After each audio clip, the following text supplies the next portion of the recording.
keep trying to say anime.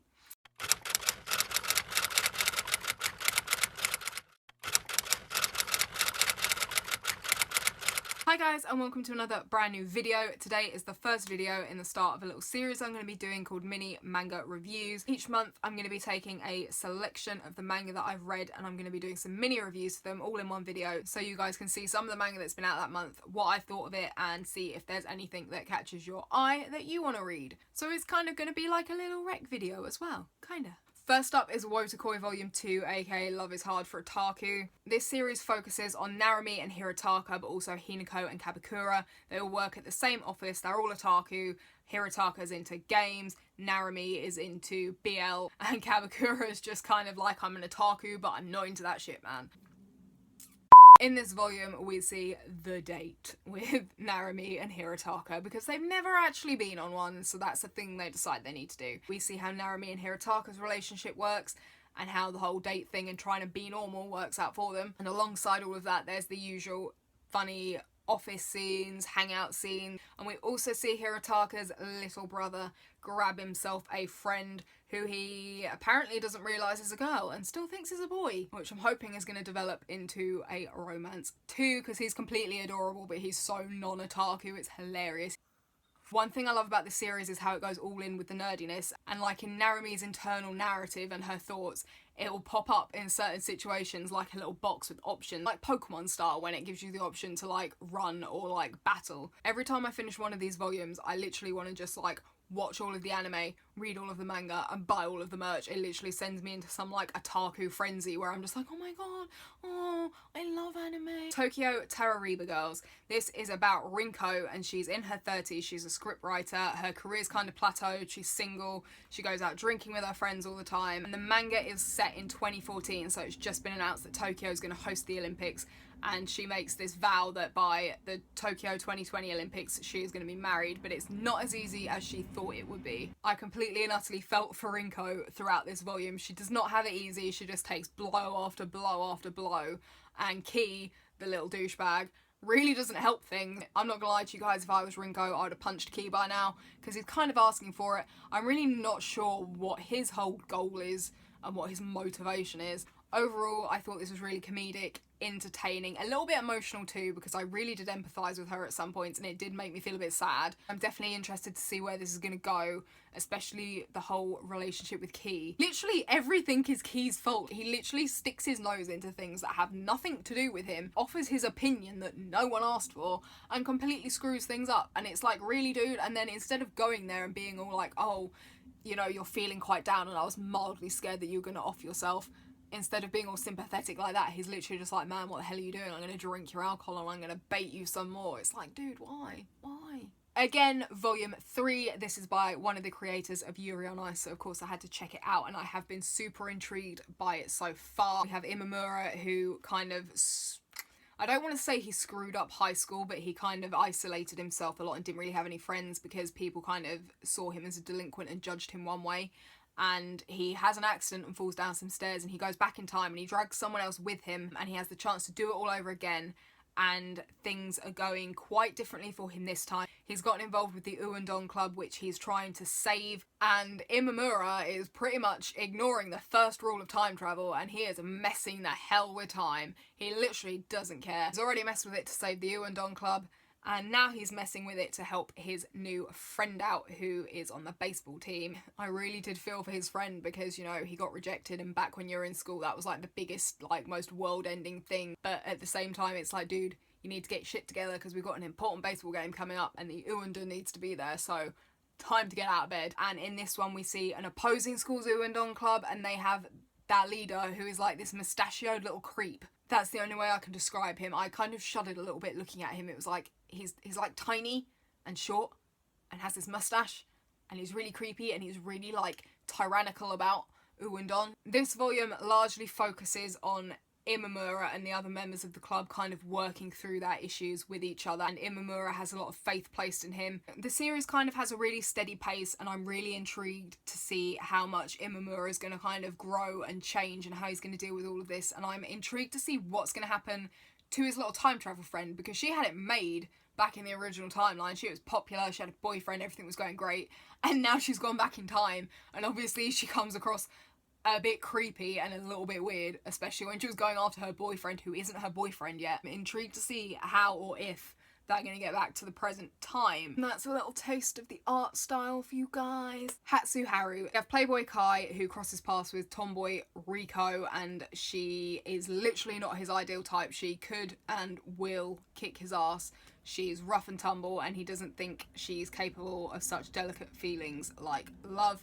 And he finds out about her one-sided crush on this guy she's known since she was a kid.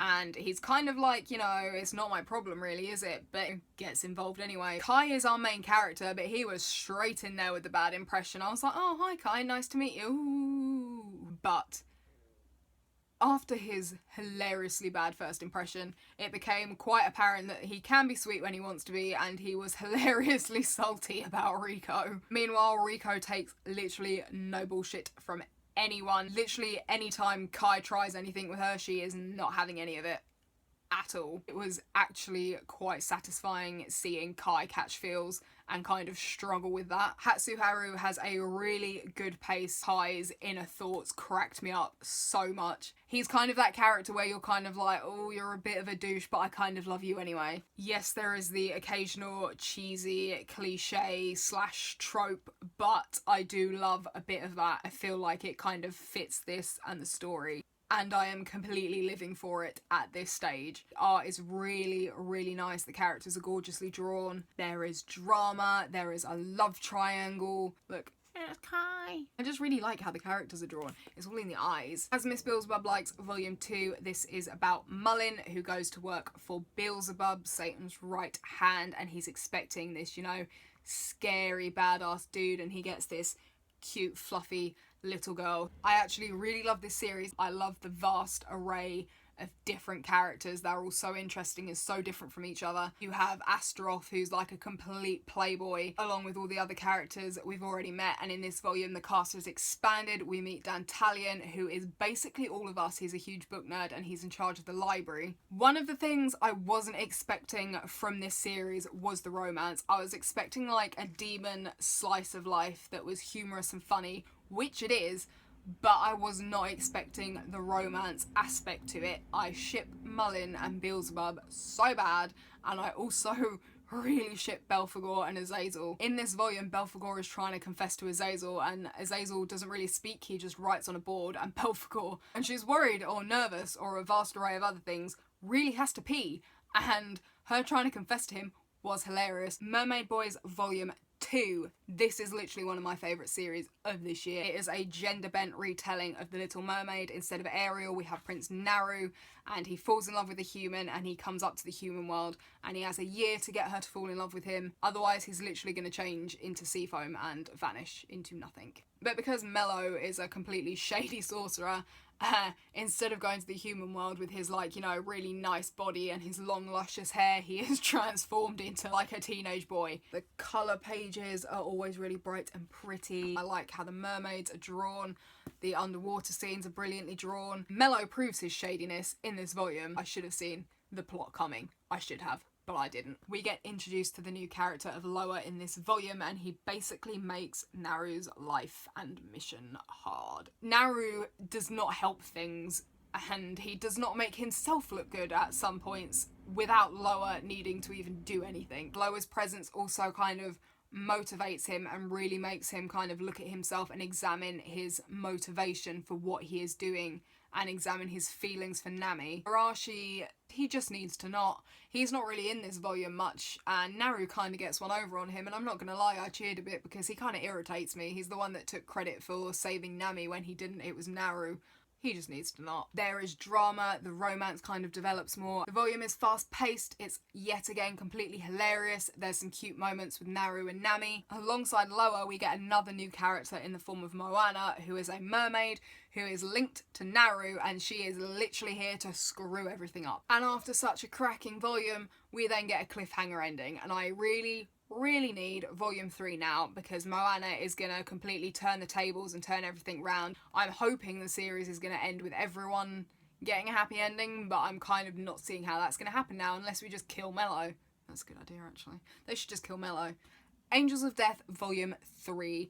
This series is basically about Rachel, who wakes up in this basement. She doesn't really have any memories. As she tries to find her way out, she bumps into Zach, who is a serial killer wrapped in bandages. He tries to kill her. She gets away.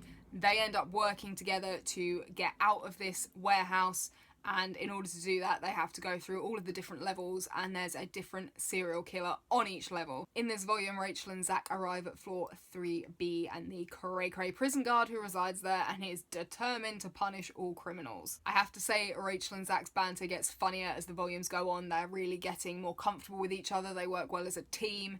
Zach kind of has a crap time this volume because he gets a bit electrocuted in an electric chair for a prolonged period of time. So things aren't great for him. He's not having a great time. My poor little serial killer cinnamon roll. Yeah, I really love Zach. We're getting to see more of the fact that he does have feelings and he does have a capacity to care. The story arc from this volume is going to carry on into the next one. I think we're going to be seeing a lot of the mini story arcs kind of being fleshed out more and having more detail and lasting longer as more stuff is thrown in, because in this volume not only are we dealing with the prison guard, but we're also getting glimpses into Zach's past. He's kind of been really mysterious up until now. All we know is that he's a serial killer.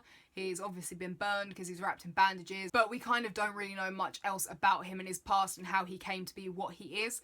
And we get the first glimpse of his past in this volume. As for the art, I love the darker colour palette that's used for the colour pages. I love how Zach and Rachel are drawn. Look, you guys, look. We got to see Zach's creepy serial killer face this volume. Oh, bless. A Terrified Teacher at Ghoul School Volume 3. I completely love this series. Our main character, Haruaki, is terrified of Yoki and ghouls and all of that kind of thing, and he ends up teaching at a school for them. In this volume we see how not to clean a pool, and we also see the Yoki students take part in sports day, but because it is a school for Yoki, it has been brilliantly twisted to fit the world of the manga. And of course there's a punishment for the teacher whose class comes in dead last, so Haruaki is kind of hoping to avoid that a little bit. We get to meet a lot more Yoki this volume. One of them can predict things that is things that you don't want to know, and so you're kind of like, don't do it, dude. Don't do it. And then Haruaki does it, and it's just like, why? Why'd you do that to yourself? Why? One of the biggest surprises of this volume is that Haruaki is shockingly good at strategizing, and he really does get his moment to shine this volume, and I was kind of rooting for him. I was like, come on, show them you're not completely useless, show them you're not a joke, show them you're not a laughing stock. But I really wasn't sure which way it was going to go. I wasn't sure if they were going to win, if they were going to lose, if they were going to come in somewhere in the middle. So I enjoyed being kept on my toes. Interestingly, Haruaki gets his kids to use their powers to the full, and the headmaster kind of notices, and he makes this kind of mysterious allusion to this other person. This volume's action-packed, it's entertaining, we get a few different story arcs, and I really think we can see how far the class has come, because in the beginning they were so uncooperative with Haruaki and they kind of treated him like crap, and I mean they kind of still do a bit, but they also really try to help him and do their best for him, and they kind of look out for him in their own way. So those have been my mini manga reviews for June. I hope you guys enjoyed this video, and let me know down below which of these manga you need to read right now. I will leave all of my social media down below, as well as links to all of the books. For more nerdy content in the form of books, manga and anime, feel free to subscribe to me, and I will see you guys soon.